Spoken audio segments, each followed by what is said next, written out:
जब चोरी हो गई तब हम लोग को पता चला 11 को सुबह में कि नहीं ताला टूटा है। हम लोग आए, मेरे घर के लोग आए, वो लोग देखे। फिर मेरी मम्मी का इसमें था, सासू माँ का, उनका भी सब सामान गया और 20-25 हज़ार पैसा भी था उसमें रखे थे हम। बस वो आए पुलिस वाले, देखें और फिर देख के फ़ोटो खींच के फिर चले गए। कागजी कार्रवाई जो हुई बस, और कुछ हुआ नहीं है। न तो बरामदगी हुई, न तो कोई चोर गिरफ्तारी हुआ है।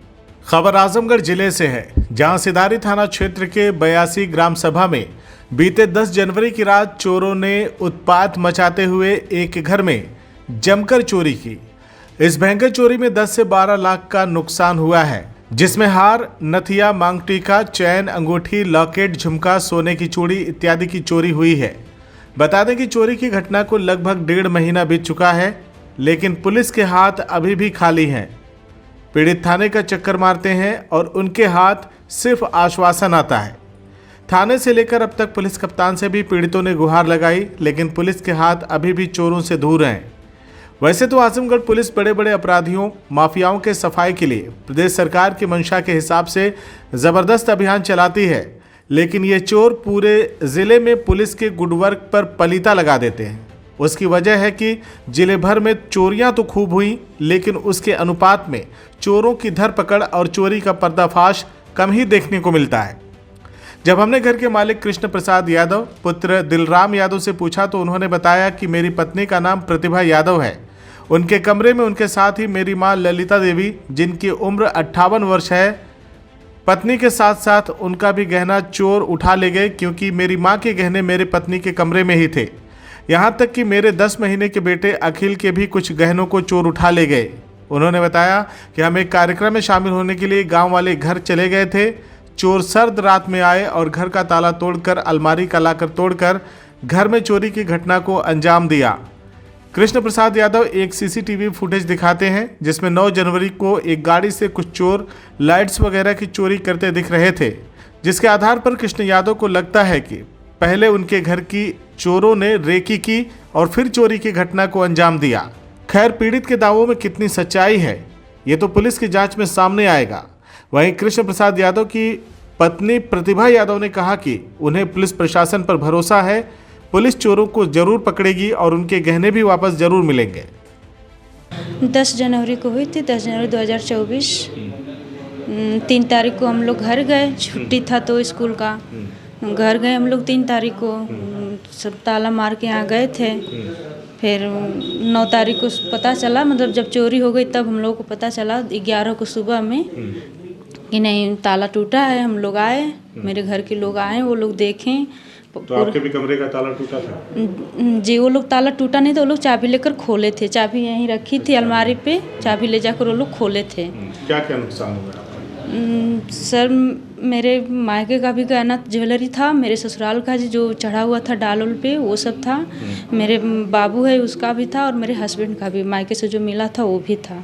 फिर मेरी मम्मी का इसमें था, सासू माँ का, उनका भी सब सामान गया और 20-25 हज़ार पैसा भी था उसमें रखे थे हम। तो लगभग कितने का नुकसान हुआ आपको? 10-12 लाख होगा पूरा, मायके का भी, यहाँ का भी लेकर, मम्मी का भी, सबका लेकर 12-13 लाख हो जाएगा। तो इसमें पुलिस जांच कर रही है अभी तक, आपके पति ने बताया, तो कितना संतुष्ट हैं जांच से? क्या बस वही दिलासा है मन को शांति की नहीं होगा काम, लेकिन अभी कुछ हुआ नहीं है। कुछ उम्मीद लग रहा है? अभी कुछ उम्मीद, कुछ तो थोड़ा बहुत पकड़े जाएंगे तब तो उम्मीद होगा।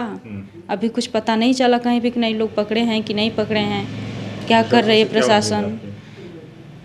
अब उम्मीद तो मन में है कि नहीं, उम्मीद प्रशासन करेगा, लेकिन जब कुछ कहीं हो ही ना रहा तो क्या हम करें कि उम्मीद है कि नहीं, क्या कहें हम आपको।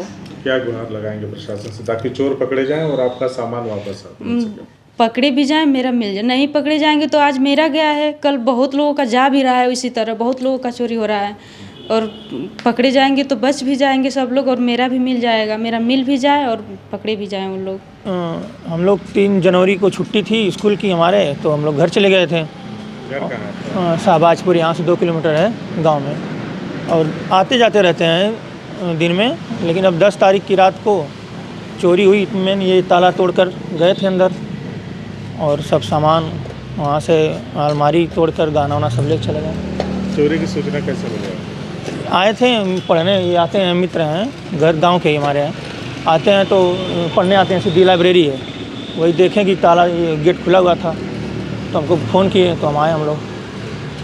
तो क्या क्या चोरी हुआ? चोरी में पूरा हमारे पत्नी का और माताजी का गहना जितना था सब लेके चले गए। लगभग कितने का नुकसान हुआ? लगभग 10-12 लाख रुपए का है, अनुमानित है, वो ज़्यादा भी हो सकता है। आपने कागज पत्र वगैरह दिए? जी दिए थे। क्या कार्रवाई हुई? कार्रवाई वही बस औपचारिकताएं हुई हैं, कागजी कार्रवाई जो हुई बस, और कुछ हुआ नहीं है, न तो बरामदगी हुई, न तो कोई चोर गिरफ्तारी हुआ है। आप लोगों से भी कुछ पूछताछ की गई कि क्या, कैसे, कहाँ पे? नहीं, कोई पूछताछ नहीं की गई, बस वो आए पुलिस वाले, देखें और फिर देख के फ़ोटो तो खींच के फिर चले गए। एप्लीकेशन दिया गया। क्या फिर लगता है चोरी की घटना में जो भी आपका नुकसान हुआ है, जी, क्या पुलिस से कितनी उम्मीदें बची? अब पुलिस से उम्मीद थी, लेकिन अब जैसे समय बीतता जा रहा है अब निराशा ही लग रही है। ऐसा लग रहा है कि अब कुछ नहीं होगा, लेकिन जब भी जाते हैं थाने तो आश्वासन देते हैं कि ठीक है, चल रहा है काम। एसपी साहब से भी आपने मुलाकात? एसपी साहब से मिले थे तो एसपी साहब ने तत्काल कार्रवाई करते हुए आदेश दिया था कि सर्विलांस टीम को भेजा था, आए थे यहाँ से, BTS उठाए थे, तो ऐसा लग रहा था कि भाई पकड़ लेंगे, लेकिन अभी तक कुछ हुआ नहीं। 1 महीने हो गया जी, 1 महीने से ज़्यादा ही हो गया BTS उठाए, और अभी कुछ हुआ नहीं। तो क्या करेंगे जिला प्रशासन से, पुलिस प्रशासन से क्या कह रहा है? अब प्रशासन से यही है, उम्मीद है कि भाई अगर प्रशासन चाहे तो कर सकता है, लेकिन अभी तो कुछ नहीं हुआ है। CIB इंडिया न्यूज़ की सभी खबरों को देखने के लिए लाल रंग की बटन को दबाकर चैनल को सब्सक्राइब जरूर करें, घंटी जरूर दबाएं ताकि हमारी सभी खबरों के नोटिफिकेशंस आप तक पहुंचते रहें।